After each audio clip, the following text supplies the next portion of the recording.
कृतं वा कायजं कर्मजं वा श्रवणनयनजं वा मानसं वापराधं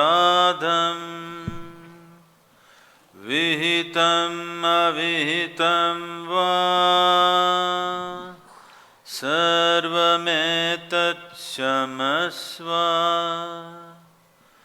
जय जय करुणाब्धे,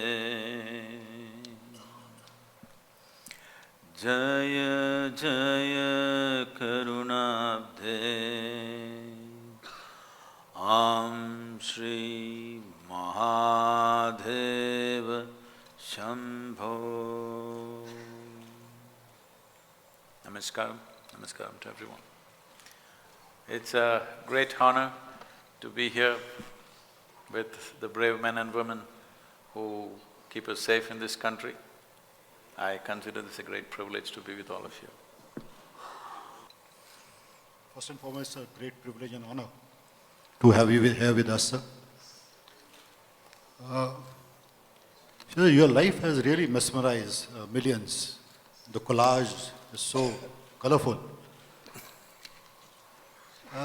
And we would like to know more about it, sir. Especially the influence of Adi Yoga in shaping your entire being towards becoming an enlightened yogi. I was least spiritual. By any standards, I should be the last person to turn spiritual, that's how I was. Because anything that did not make logical sense to me, I rejected.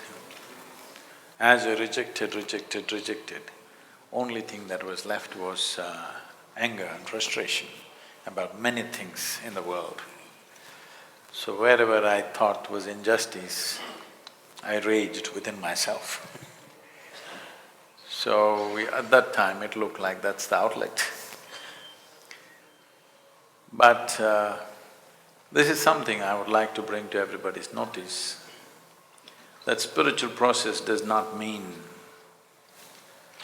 looking up or looking down. It's about turning inward. Turning inward happened because I did not find any answers anywhere around me. I had a billion questions for which I had no answers, and nobody around me had any answers. Everybody had ready-made answers, but nobody had genuine answers. So, I spent almost all my time with my questions, sharpening my questions, deepening my questions. As the questions became sharper, it became more and more painful because it went deeper into me but there were no answers anywhere.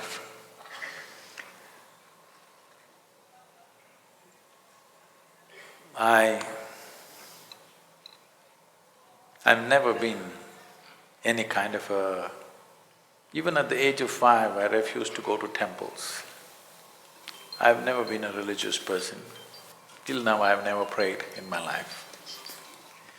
But somehow, Adi Yogi became a part of my breath. I don't know when it happened. It just became so much a part of my breath and my being. Things opened up like in ways that you won't imagine possible. Many lifetimes of memory flooded me, and I'm not a devotee of Shiva, but he's become my breath, I can't help it.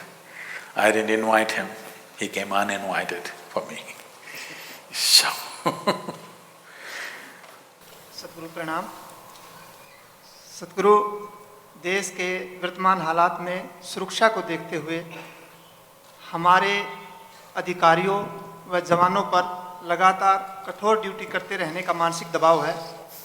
सद्गुरु जी, कृपया आप हमारा मार्गदर्शन करें कि कैसे हम तनावमुक्त और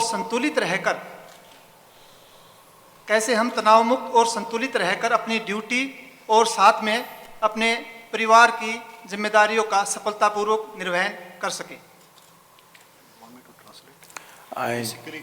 Basically, How to be balanced in this balance, basically the balance between extreme the conditions tough task and family. isolation that they face at the border and the commitment at families. I mean, the balance, how do they achieve? Because there are a lot of stress going on because of these aspects. When I say this, in the running of a nation, usually most nations, unless they were broken up by somebody else, most ancient nations are formed on the basis of geographical features. But we broke up in a hurry and we put lines which are very difficult to guard. And above all, we cut off trade routes which we have been using for thousands of years. We've been trading with Damascus, Jerusalem, Greece, Rome for thousands of years through these routes, and we cut that off on the western border, and the eastern routes have been on forever. We cut that off on the eastern border and we made a nation. Somewhere we were too excited about the idea of freedom, not really looking at the making of a nation. This is like, is it okay? It's a serious business, but can I tell you a joke? Yeah, please. Because in the forces, one thing that can sustain you on the border is that you tell each other some jokes. This happened. A pirate walked into an Irish pub. He had one wooden leg and a hook for a hand and an eye patch, classic pirate. When he walked in and ordered his drink, the bartender looked at him and asked, "What happened? Last time when you came you were fine, what happened to your leg?" He said, "Oh, Her Majesty's cannonball took away my leg. And no problem, my carpenter on board fixed up a wooden leg and it's doing quite fine." Then after he had one drink, he asked, "What happened to your hand?" He said, these Caribbean pirates, they're fools. When we were fighting, they hit my hand instead of the sword and I lost my hand. But no problem, our blacksmiths fixed up a nice hook and it works better than my hand." Then he asked, "What happened to your eye?" He said, "I was just looking up at the stars and the bird poo fell in my eyes." He said, "The bird poo won't take off your eyeball." He said, "Yes, I know, but I was new to the hook."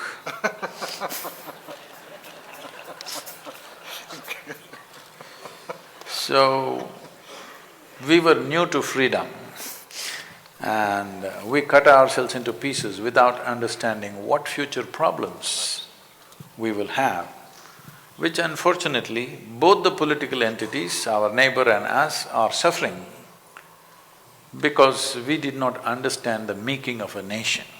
We only thought freedom means hoisting a flag and singing a song.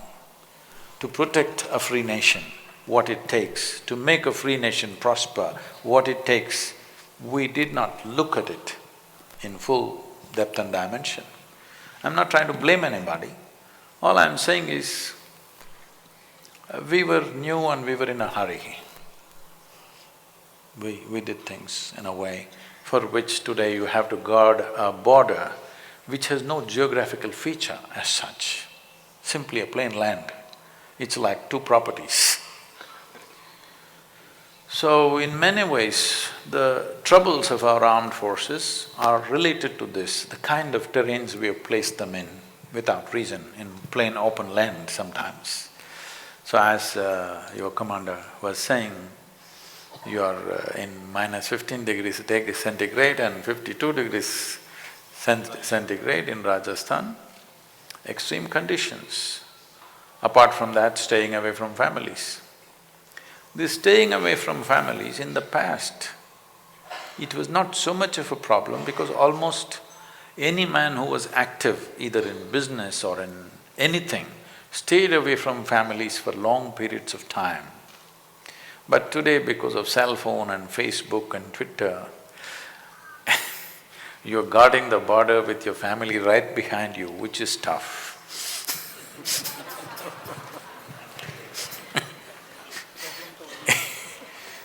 They've come very close to the border, your family, which is tough.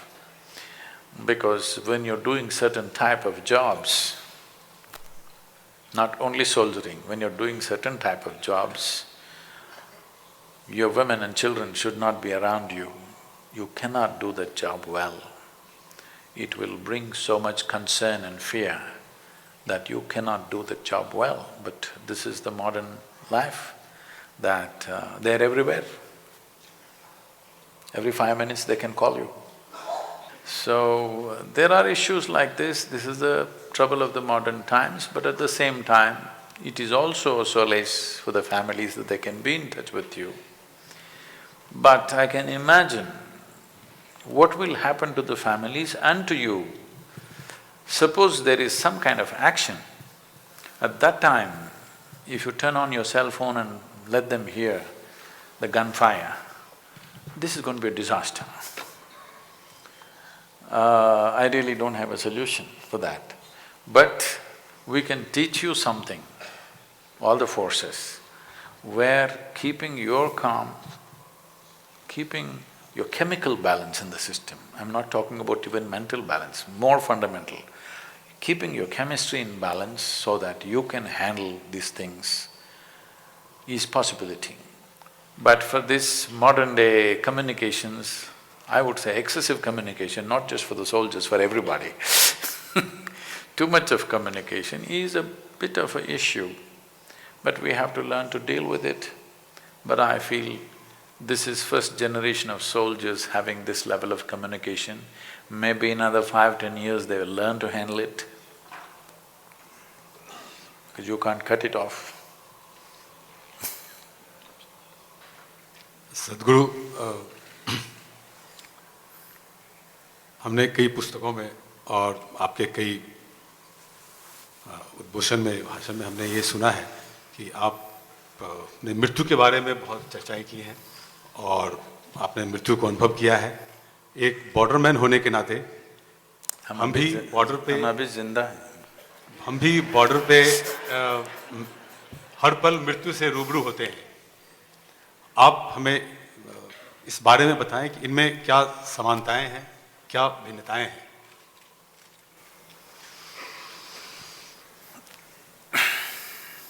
This is a sensitive issue because the men and women on the borders are sticking their life out every day. We bow down to them for their services to the country. All of us are well and doing what we have to do only because you are doing what you have to do, otherwise we wouldn't be able to do what we are doing.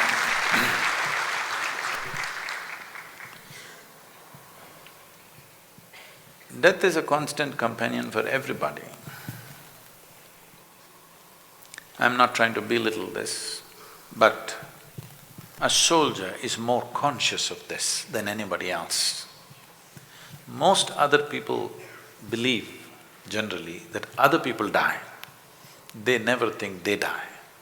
But a soldier knows he or she can die any moment. So that awareness makes the job very different from almost anything else that we can do. We must understand this, that in this country, one of the greatest teachings that have happened in this country, I'm not an expert on this, but one of the greatest teachings but is hugely recognized in India and across the planet by many, many learned people is the Gita. You must understand, Krishna chose to give the teaching in the battlefield. He could have done it. 12–13 years they were in the jungle, peaceful jungles.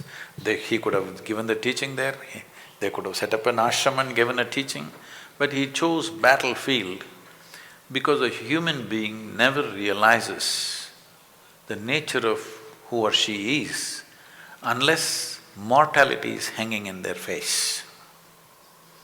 The reason why I'm constantly talking about death, I refer to people's death, but then it becomes very oppressive if I keep on talking about their death, so I keep talking about my death. To a point where recently somebody asked, is Sadhguru healthy? Is something wrong with his health?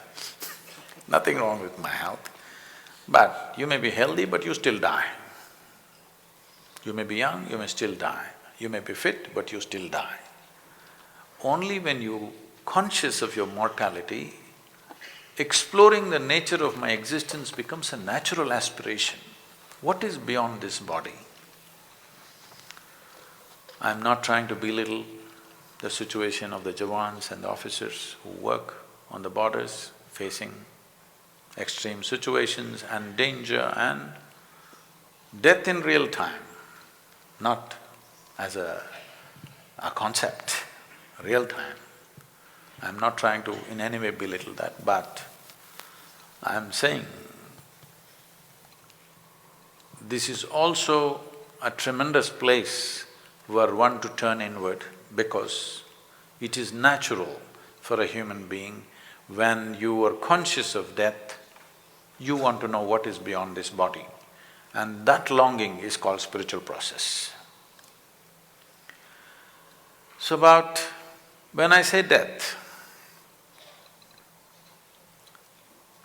if you allow me, I will share a little bit of experience that I had with somebody else. When I was just maybe 2.5 or 3 years of age, for some reason my mother was not well and they left me with my aunt for about nearly 2 years, I think, close to 2 years. She was only 19 years of age, she was already married. She was a very joyful and loving human being, exuberant person. She took me as her own and she showered immense love upon me. Above all, she was a very joyful, playful young woman. I developed a certain bond with her. I was with her less than 2 years, then I left. But we always maintained that friendship and relationship, not as an aunt, more as a friend.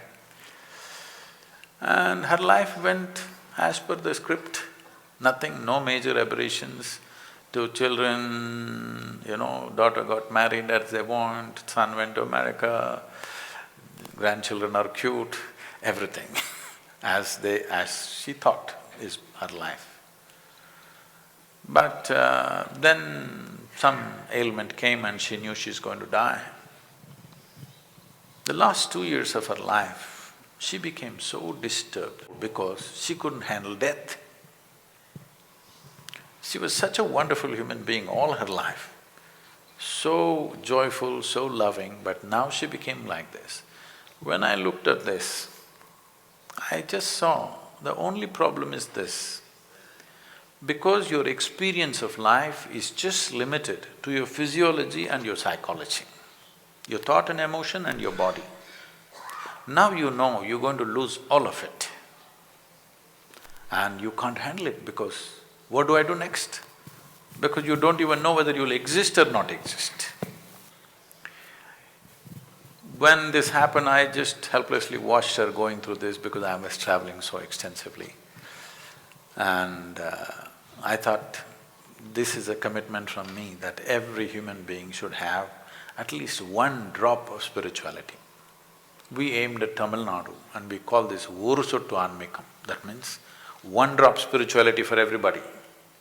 It doesn't matter what is your gender, caste, creed, religion, everybody must have 1 little spot within themselves which is beyond their body, which is beyond their mind.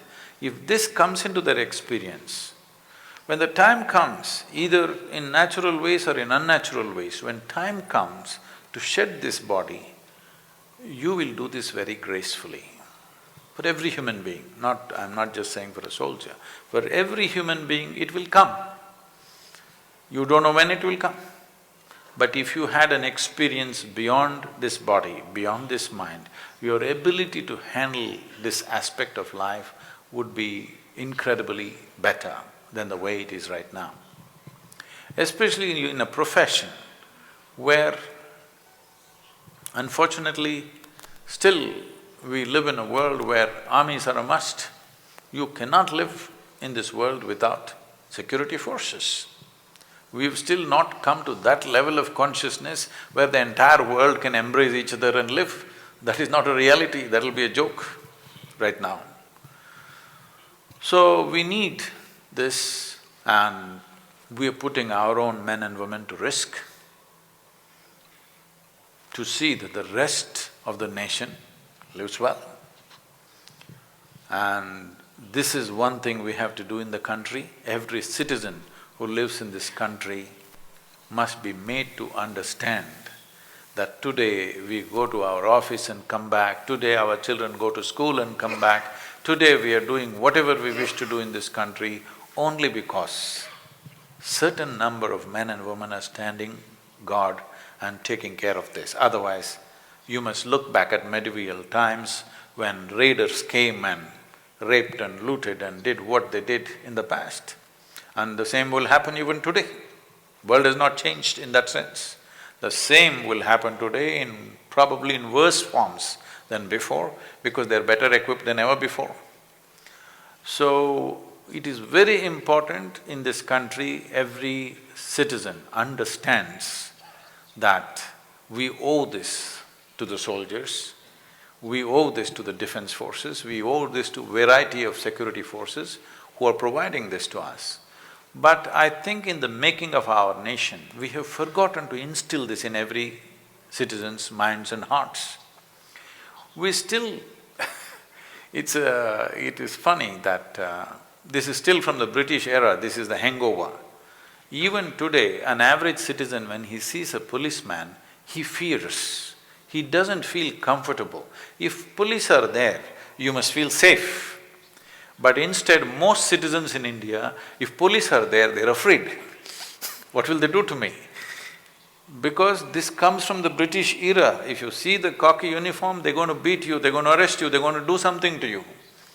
Still that mentality is there in the country, which from both ends we have to work to change this, and a new level of pride has to be built in for the sacrifices that are being done.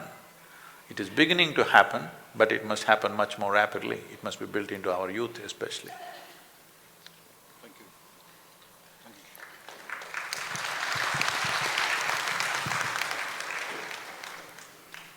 गुरु जी को सादर नमस्ते। गुरु जी, जैसा कि हम सभी जानते हैं, वर्तमान समय में हमारे सभ्य समाज में और सुरक्षा बल में महिलाएं अपने पुरुष कर्मियों के साथ एक समान रूप से अपने कर्तव्यों का निर्वहन कर रही हैं। इसके बावजूद भी हमारा समाज महिलाओं को अपने समक्ष स्वीकार नहीं कर रहा है। गुरु जी, कृपया इस संबंध में मन स्थिति हेतु परिवर्तन हेतु हमारे समाज के समस्त समुदाय, अभिभावक व माता पिता का मार्गदर्शन करें। धन्यवाद। The last part of the question, Yeah. first I understand. She wants… you understood the first part, sir.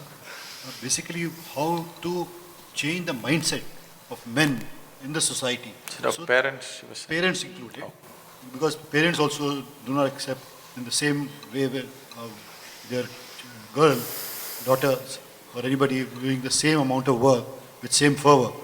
So how to bring this change in mindset in the masses, in the society, and including in the armed forces?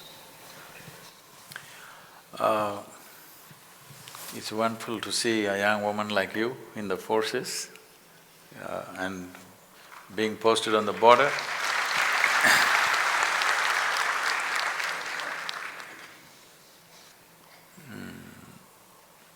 It's a pride moment to sit here with you.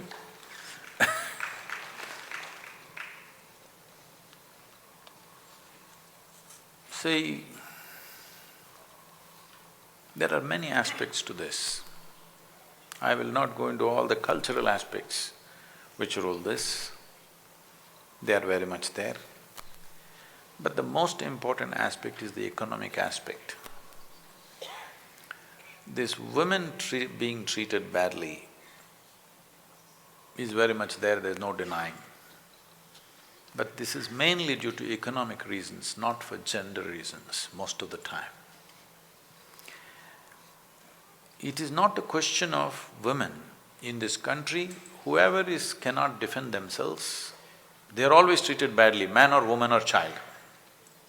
It's not just women.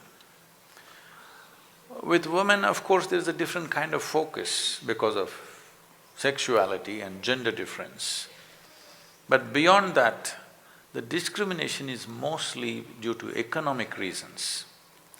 Parents have come to understand that a girl child is a burden because she won't earn, you have to get her married, you have to pay a dowry, all these things are there in people's minds, which is changing rapidly, but much more needs to happen. Instead of giving speeches on it, instead of going protesting on the street, all these things won't produce results, they will only produce more problems. What is needed is education and skill and training for the women. On the war footing, this must happen across the country. Once they are skillful in what they are doing, they're capable of doing what is given to them, they are well educated or they're trained for something which is useful in the society, this will naturally go. Instead of raising movements on the street, protesting, doing this and that, this will only do media photo ops, it will not change the social situation. Empowerment will happen only with education, skill, capability, capacity building among the women. All this is fine. At the same time, women have another great responsibility of nurturing the next generation of people. We can say what we want, but we wouldn't exist here without our mothers, as simple as that. So maybe my mother did not walk on the border like you as a soldier, but I am sitting here because of her. There's no question in anybody's mind about that, isn't it? But in the workplace, these differences, various types of abuses, these are very much there because I think for Indian men, this is the first generation they are seeing women out on the street, in the office place, in close proximity. They are not used to this. I am not trying to defend them. I am only trying to say, we have a problem, we better face it. If we do not understand the nature of the problem, we cannot solve it either. The reason why men are behaving the way they are behaving when they see a young girl on the street or whatever is, there are many things to this. One thing is, see, there is a natural hormonal draw between a man and a woman. People can close their eyes to it, but they cannot erase it, it is there. Between the ages of 14 to 25 or 30, it is maximum, this hormonal impact. There was a time when most girls were married at 14, 15 years of age, and men were married by the time were they're 17, 18 years of age. Today, on an average, I believe most women are getting married at the age of 21, men are getting married at the age of 25 or 26. And in the educated classes, it's going much further, because by the time the girl finishes education, she is 21, 22. So when you look at this, we have our moral codes where there is no such thing as premarital engagement between the two genders.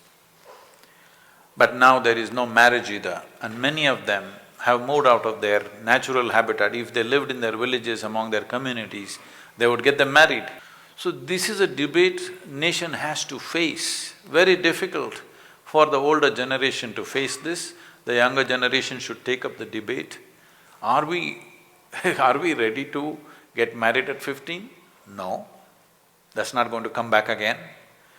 Are we ready for premarital engagement between the genders? We must really debate this. Otherwise, you are living in an unnatural condition. You have young men and women loaded with hormones, and you expect them to all behave like saints and sages, it's not going to work. It's time we face this in the country. We are a society in transition.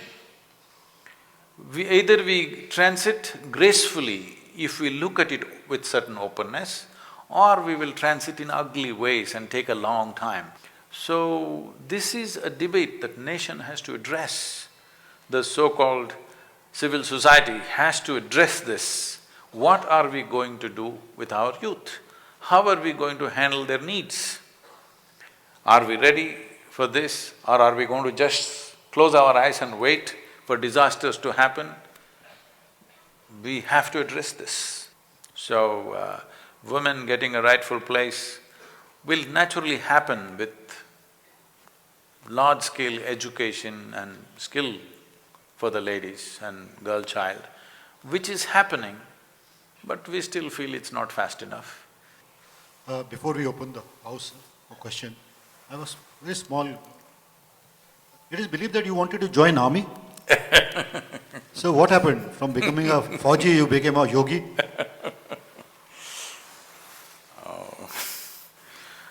There was… when I was 14, I joined a mountaineering club called Deccan Mountaineering Club in Mysore. So, I started climbing the local hills and mountains and rocks. Then there was one Colonel Kumar, I don't know if you've heard of him. Kumar. Yes. He climbed Kanchenjunga and many other exploits. I met him and I knew people who knew him and we heard a lot of stories. So, I thought if I joined the army, I could climb any mountain that I want. So, I was about to join the NDA, but I went through my examinations, but I did not go through the… yeah. So, you must be glad that I didn't become a Fauji. You would have had an excellent journal maybe. The floor is open. Anybody wants to ask a question, please. Hello, hello. Pranam, my name is Ashok, and my question is, in the beginning you mentioned that we can bring chemical balance, if not the mental balance, through intellectual and spiritual education. I would just like to mention that years ago I heard one of your discourse in Satya Sai International Auditorium, where you gave an example of a guru and a donkey. That was regarding how to develop an appetite for the knowledge. Now here also, if we have to give this intellectual and spiritual education to our troops, and we want them that they should digest it and they should have an appetite for it. So what is the recipe or a formula so that we develop that appetite in them, they get it and they come to that chemical balance which we expect that should come to them. Thank you, sir.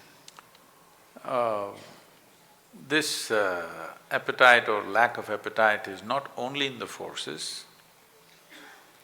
Actually, the civilian population has many more distractions than the forces. So, how do you bring appetite in the larger public? The only way it will happen is somebody that you know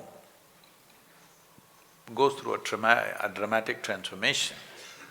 Now when you see a very positive transformation, you will want to be like that.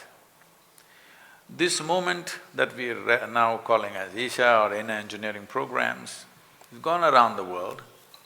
There are various means that we are propagating today, but for the first 21 years of my life, of my work, as a rule, I never appeared in the media, never printed a brochure, never put up a banner anywhere. Only by word of mouth, millions of people came. Because once it transformed you, you made sure your friends and family come. This is a very difficult process in the society because your friends and family are not always available to you to talk to. But in the forces, if 10 people transform in a battalion or even 2 people, you will see everybody else will want it very quickly. So, spreading this among the forces will be much, much simpler then spreading it among the civilian populations, because civilian populations have too many distractions. In the forces, they will instantly recognize the value of that and it will happen. We will offer it to you, a few hundred people, if they go through, you will see it'll spread like wildfire. Pranam Guruji, I am Srinivasan. Everybody is aware that there is now a debate on tolerance and intolerance. Now, in the concept of intolerance is growing, mostly among the public who are well educated, that too in prime institutions, many of the top institutions. I never find the concept or debate of tolerance, intolerance among the lot like BSF who are facing more toughness in the life, more controversies and more difficulties. Is the education cause for this varied perception of concept, this tolerance, intolerance, or is the education is wrong?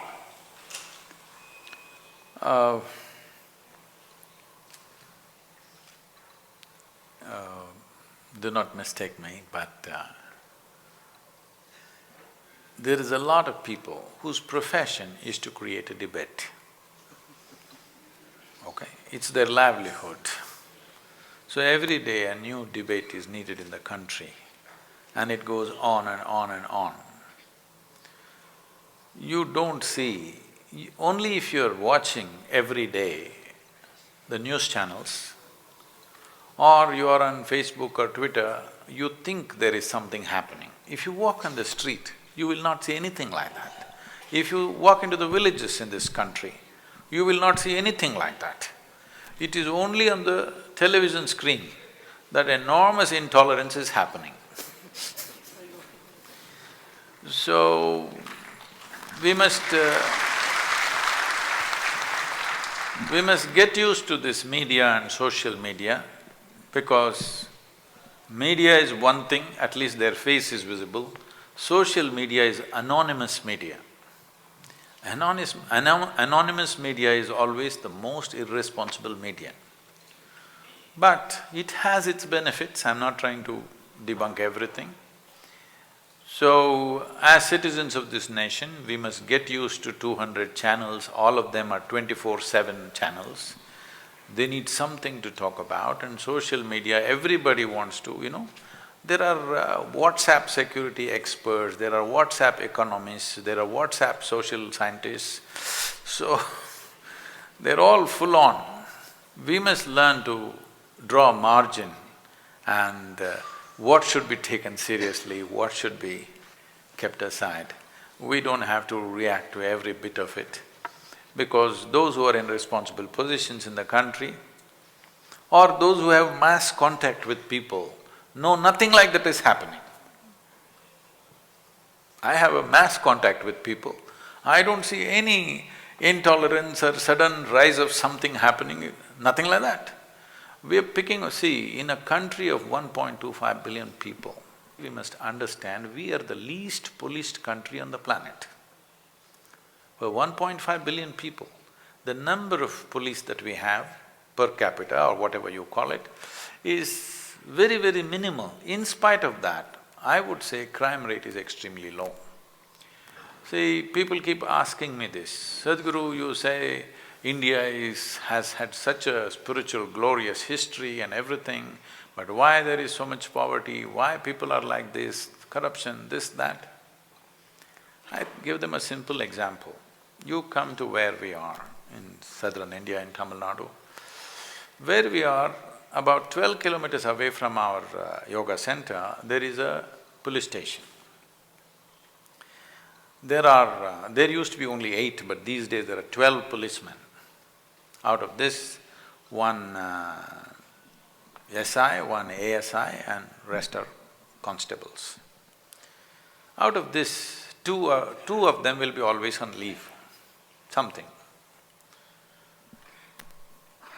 Night, there will be only 2 men in the police station. If you say a murder has happened, they will say, can you come and pick me up, because they don't have transport, okay? I'm saying they're managing nearly 250,000 population, but still there is no crime, absolutely no crime. People are living in very basic conditions, but they're not killing anybody, they're not doing anything. It's very rare, sometimes some property dispute, this, that, once in a way. Otherwise, there is no murder, there is no robbery, there is no nothing. This is spirituality. This is a remnant of spirituality left in the country. We must understand that this over-exaggeration of our problems is costing a lot for this nation. I'll tell you an example. There is a family in Greece, I know them very well. They have done our programs and everything. The wife wants to come to the yoga center. She's all planned, booked her tickets, and suddenly one day she calls our office and she starts crying. She says she cannot come. Why? Her husband says, you cannot go. Then she's crying, wants to talk to me. I said, what happened? He said, no, if you go to India, you will get raped. I don't want to send you there. I'm saying we're creating such an image about the country. Yes, for every woman molested or raped, we have to do something about it within the country. But this over-hype of this, that the entire world thinks the whole of India is being raped, is a very wrong image for the nation. We must understand this, 50% of our people have still not eaten properly. They're not well nourished. We are the most malnourished country in the world right now. When this is the condition, instead of first looking at how to get this country out of that economic pit, we are taking on too many things, which are concerns of well-developed nations. We are trying to impose those standards on this country simply because most people are Western educated. They don't have a clue what is India. They've never traveled to villages in this country. They've never gone across and see what this nation is. They just Western educated and they have these ideas and they want to impose these ideas. They have no clue about the way this country runs, what makes this nation happen. For 1 billion people, our crime rate is still very low. I'm sure, see, every crime that happens, even if one man gets killed, one woman is violated, it is a crime, nation has to stand up. I agree with that 100%. But exaggerating it to a point where people outside the country think the entire country full of rapists and murderers is not going to help us to build the nation to make it better. Is the focus on making it better for everybody, or is the focus on just dirtying everybody? We need to handle this little more responsibly. Unfortunately, this sense of responsibility in what we say on the media, what we say in the channels, what we write, is unfortunately not there. One reason it is not there is, in this country, the judiciary system is so slow that… and for defamation and other things you can't go. In United States means in 3 months you can file a defamation case and get that guy into the prison if he says wrong things about you. In this country you can't do that, it'll take 10 years, so you better not go to the court. So there are many things that need to happen. Above all, our problem is this, that we are too many people and we are not able to provide services and protection and safety for men and women of this country. We need to look at that also. Since 1947, we've multiplied 4 times. From 33 crores, we have come to 120 crores. So how to provide for all these people? And still there are fertility clinics going on in the country. How to provide for all these people is something that we must think. When I produce a child, we must think, where is the space for this child? Where is the food going to come from? Where are the different resources going to come from? Is something that we have to look at. There are many issues, but raising this bogey of everything is going wrong in the country is not a good idea. Right now the world is looking towards India as the best investment destination, but our own people are trying to spoil that. No, one thing that needs to happen, whether the condition of the soldiers need to improve on the border or women's safety and security needs to happen, or ecological concerns have to be taken care of. For everything, economic development needs to happen. If this doesn't happen, we will not take care of anything. We need to understand that. That should be the main focus of every Indian citizen, that India should progress economically, only then we can attend to all these things. Otherwise, we will not attend to it, we'll only talk about it. If we are all love deep inside, then why do we have wars, Guruji? I didn't say that. I didn't say we're all love deep inside. No, but we are. Then you must answer the question. What I see is, a human being is neither love nor hate. If you are feeling very pleasant right now, your experience of life is very pleasant, you will do pleasant things to people around you. If your experience of life is very bitter right now, knowingly or unknowingly, you will do bitter things around you. This is the fact of human existence. I don't want to make a statement, human beings are all deep love or hatred or anger or peace. They're not any of these things. This is the beauty of being human. You could choose to be any way you want right now. You can spend the rest of your life in hatred or in love. Both are possible. So, who helps an individual human being to make that choice? Who gives that individual human being the strength to make the choice which is good for me and everybody? So, love is a choice. It is not deep down there is love inside, there is no such thing. There is only blood inside. If you don't spill it, it's good. If you understand being pleasant within yourself is wonderful for you, you will become love and joy. If you don't understand, you will become anger and hatred. So, this is the beauty of being human, that nothing about you is fixed. You can be any way you want. This is the freedom that a human being has. But to exercise this choice needs a certain level of awareness. That awareness is missing. Right now we have other concerns. Now there is border. We don't want to give 1 inch to anybody, and they want to take 1 inch. So there is a fight. It's more complex than just love affair. It's the wars in the world are much more complex than love and friendship business. The lady… Who is speaking? that she has been asking. Ma'am, in the center, please. Guruji, I follow your interviews on YouTube and they are an immense source of guidance and strength. Guruji, my question to you today is, can we choose and change the course of our destiny, or are we captives in a pre-chartered path? If yes, how? By that question, I'm sorry, but by that question you're insulting the forces. They are here to take the destiny of this nation where we want.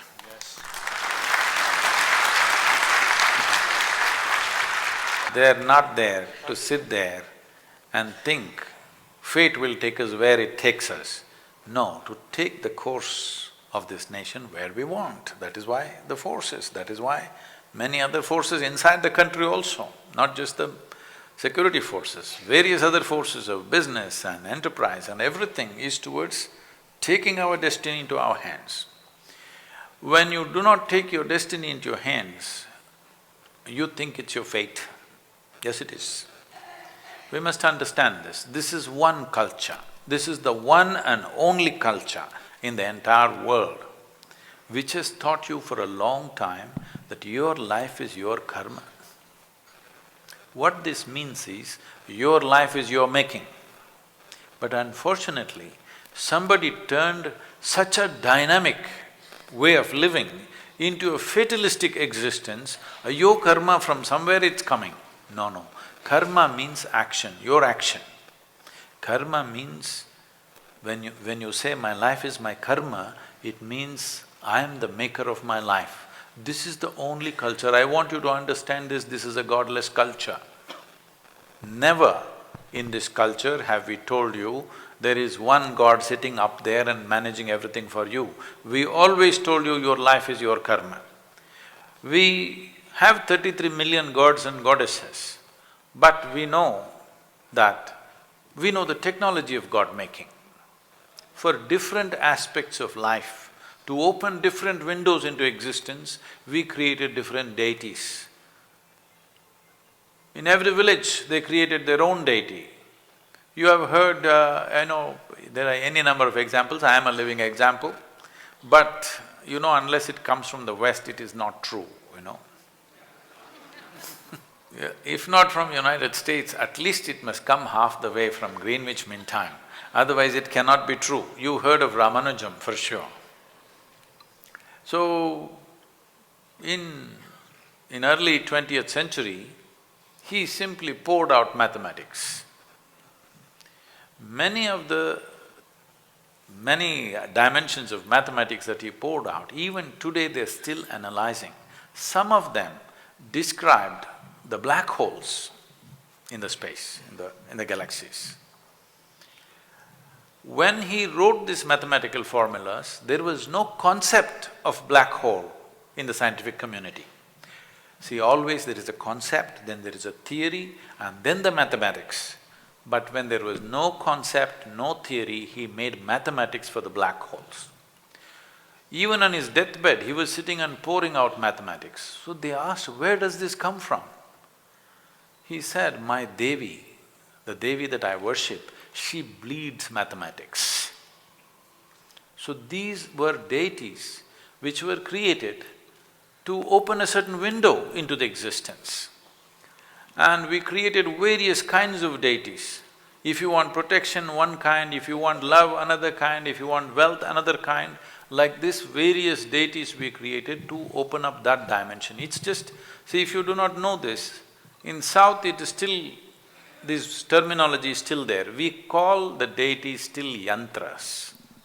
The word yantra literally means a machine. Today we have various kinds of machines. We have a microphone. Why? Only because we can speak, we came up with a microphone, isn't it so? If we had no speech, would we come up with a microphone? We came up with a bicycle. Why?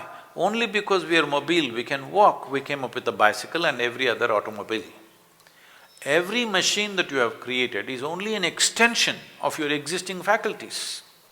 So similarly, we created subjective machines. So, for extending our faculties, to be able to do something that we ourselves could not do with our own limbs. See, you cannot travel at 100 kilometers per hour by yourself. Today you can sit in a car and go. You can go at 800 kilometers per hour on an airplane or more. So these are machines created by us, but they do things that we could not do ourselves. So similarly, we created subjective machines which we called as yantras or deities or murtis, which could do what we could not do. We have always… this is the only culture which has been conscious, God is our making. Everywhere else, this awareness has not been there, but unfortunately, we've gotten into this mode of fatalistic way of looking at our karma. Karma means the most dynamic way to exist, that is, my life is my making. गुरुजी, शत प्रणाम। Post truth era, क्या हम सत्य के समय से अलग जी रहे हैं? पोस्ट ट्रुथ एरा आजकल बड़ा कंफ्यूजिंग स्टेटमेंट चल रहा है कि क्या हम पोस्ट ट्रुथ एरा में जी रहे हैं? Post truth era, post truth era. Are we living in post truth era? Post truth. Yes, it's a very new word. So it's a very confusing statement of some people. So I just wanted your I don't know who blessings is on this. making those statements. Because Shiva is truth and truth is Shiva. So how we can live in… is it true? Shiva is truth and truth is Shiva. No, let us understand this. I don't know who is coming up with these kind of things, but I don't wish to comment on that, but let us understand this. What truth means is, For a long time, our Upanishads have been saying, Satyameva Jayate. What this means is only truth works. Let me put it to you, because you're in post-truth era, you're from that era. Let me put it this way, whatever really works on all levels of life must be the truth, otherwise how will it work? For people from post-truth era, I'm saying, what truly works must be the truth, isn't it? What works on all levels of life must be the truth. So, it is just this much. What is a lie? If you take it out of your life, you don't have to invent truth, it will always be there. So everything that's not true, if you take it out of your life, truth is there. Don't go in search of truth, it's like going in search of freedom. You can't search for freedom, you can only break your bondages. Similarly, you can only take away the lies from your life. You don't really go in search of truth. You will spend a lifetime without finding anything. It's an honor to be here. I love your stoles, the designer stoles. You're missing the man.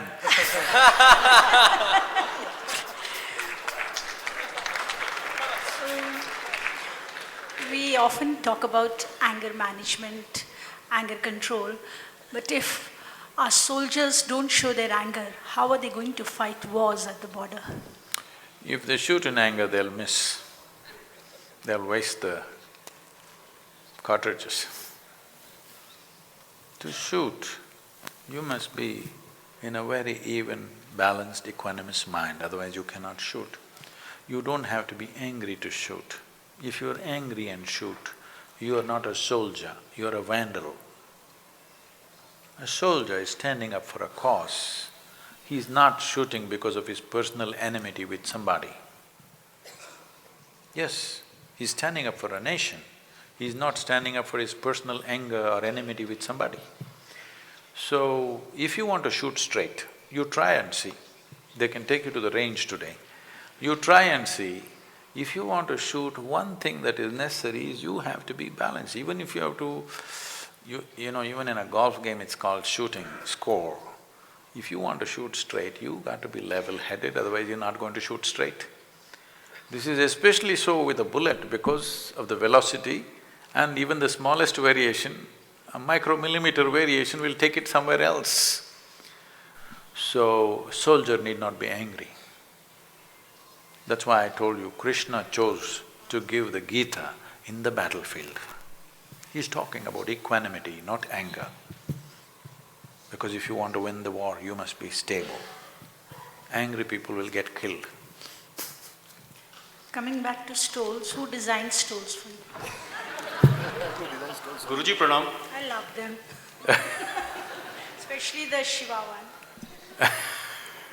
Guruji Pranam. My one… Guruji Pranam, I have a question. We'll send one stole to you, Adi Yogi stole. I'll be honored and We will do privileged. that, we will do that for you. Yes, I know. Guruji, how to unlearn? I mean, there are several reactions at our inner level which are required to be unlearned. Like when I go home from my office or from border, my family members comes to know that my day was bad or it was okay. I mean, there are at inner level how to unlearn reactions. See, I think what I say may… Please don't react to what I say, but consider this. Armed forces, especially those who are in active service, who every day face situations which is life and death in some way. I know Indian Army is not so much so, but still it is there, but I've seen how the US Army trains. They are putting them into, like she said, if they're not angry, how can they do it? They're training them to, come on, we'll do this to them, all kinds of vulgar words, and we're going to do this, we're going to do that. This is how we've been pepping up the armies. But I feel the elite forces everywhere in the world are not trained like that. They're trained to be very, very equanimous, to be focused, to be meditative, to not react, but to respond according to the situation. So this is a fundamental shift we have to do because this is a unique capability of a human being. Every other animal, his strength is his physical strength and his strength is in his instinctive reaction. But that is not the strength of a human being. A human being is nowhere as strong as most animals are. But we've still dominated this planet simply because we can respond, we don't have to react. This element should be brought into the forces in a big way at the fundamental basic training that you only respond, you don't react. This will make a world of difference in the way you operate. Whether it's with your family or with the business outside or with the actual job that you're doing, wherever it is. Your essential nature of the human being is this, which no other animal is capable of, is we don't have to instinctively react, we can respond consciously. This is where we can employ our intelligence. Otherwise, there is no room for intelligence. The only reason why we are dominating this world is because of our intelligence, not because of our physical strength. If we do not exercise what is strongest in us, then we're losing out big time. So, we must shift every human being, not just a soldier, every human being from a state of compulsive reaction to your conscious response. This is my fundamental goal with every human being. If only human beings were consciously responding, they would do the best, isn't it? To the best of their intelligence and capability.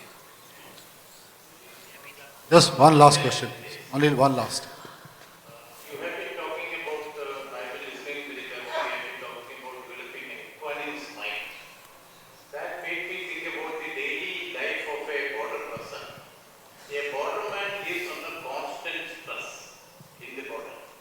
His life is constantly in danger, he is separated from his family, whether living conditions are harsh, even the weather is very unpredictable. So he has big lot of problems like this. There are a few instances of suicide also not only in the border security force but in all security forces. The question is, how does one, under the influence of such forces, develop an equanimous mind, or in other words, can you give a couple of tips for the borderman how to overcome stress in their daily life?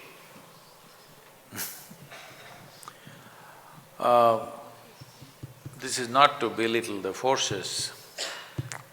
I know the nature of their job and I'm hugely respectful to that. But what I want you to understand is, people in every level of job, from the lowest level of job to the highest, everybody is complaining about stress. What we need to understand is, stress is not in our jobs. Stress is not in our professions, stress is not in our family situations, stress is in the nature of our mind. You do not know how to handle your thought, your emotion, your chemistry and your energy, you're stressed. Stress means essentially it's a friction within yourself. The same situation will stress one person and another person will go through it effortlessly, isn't it? In the same situation. So obviously it's not the situation, it is you. If I'm asking you a very simple question, if you are capable of having the kind of thought and emotion that you want right now, would you choose to be stressful or blissful? No. What would be your choice? Stressful or blissful? Make a choice because I'll bless you right now. Huh? Certainly blissful. Not just you, every human being, if there is a choice between pleasantness and unpleasantness for themselves, they will choose pleasantness. What they want for their neighbor may be debatable, but what they want for themselves is very clear. But such a simple thing is not happening because, see, this human mechanism, do you agree with me? This is the most complex and sophisticated machine on the planet. Yes. I'm asking you, have you read the user's manual? No, just by accident. If you function by accident, everything will happen this way only. See, there are many people who deal with their life like this. To make all the major decisions in their life, they'll pull out a coin and flip it. Heads I go this way, tails I go this way. It works 50% of the time. Only thing is, if what you do works only 50% of the time, there are only two professions for you. You can either be a weatherman or an astrologer. Anywhere else you'll get fired. So equanimity is not… equanimity or lack of equanimity is not a question of what we are doing, it's about how we are. How much control do we have on our own thought process, our emotion, our chemistry, our energies? To what extent is this human mechanism in your hands? It's like this. See, let's say you don't know how to ride a bicycle. You just sat on a bicycle which was on a stand and you were just pedaling for fun, but it came off the stand and started going. Anxiety or no? It started going fast. Fear or no? Started going very fast. Terror or no? Yes. But if you know how to ride the bicycle, faster it goes, fun, isn't it? The same thing with this, if you learn how to handle this, a whole lot of people… Today adventure sport is a big thing. All my life I risk my life for nothing, not for the country, simply for the fun of it. Every day I risk my life for something, because otherwise I can't live without danger. This is my problem. I have to do something where I'm on the edge. So, a whole lot of people are doing adventure sports. Why? Because the more you take it to the edge, there is more fun in it. The question is, are you equanimous to enjoy it, or are you going to freak? So once you have taken up to a soldier's profession, I think we should equip them to have an equanimity where they don't suffer this on a daily basis. After all, they're human beings, there will be issues within them, but bringing equanimity to the minds of our soldiers and officers is very, very important. India being so steeped in this knowledge of how to maintain your interiority, if our soldiers don't get it, I am very pained. It's very, very important that our forces should know how to be meditative. I'm repeatedly going back to this. It is in the war field that the greatest teachings happened in this country, because it was needed most there. But in this country, we are still doing the British march like this, doom, doom, doom. We have not brought Indianness to our forces. It's time we start doing this, if not entirely changing it overnight. We have to bring dimensions that we know best in this country. The whole world is turning towards India for inner well-being. The United Nations has declared International Yoga Day. Our Prime Minister is lying down on the street and doing yoga with common people. Never before such things have happened. But still our forces are denied this. No, we must bring it to the access of our forces that our soldiers and our officers must have the best capability to manage their mind and their interiority. This ability must be given to our forces for the job that they're doing, which is crucial for the making of this nation. I think DG has a… Just one question.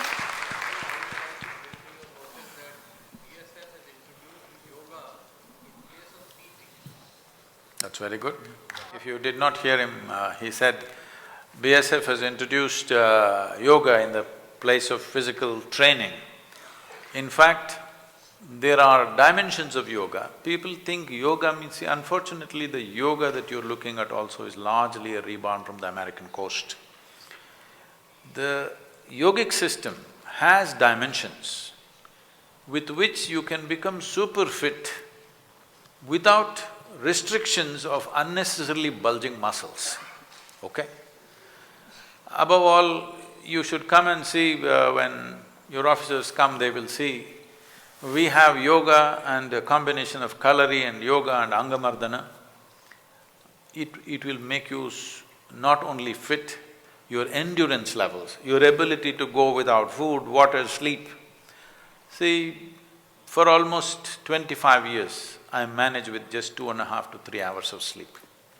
These days I'm getting a little lazy and sleeping 4 hours, 4.5 hours these days sometimes. Just getting lazy with old age.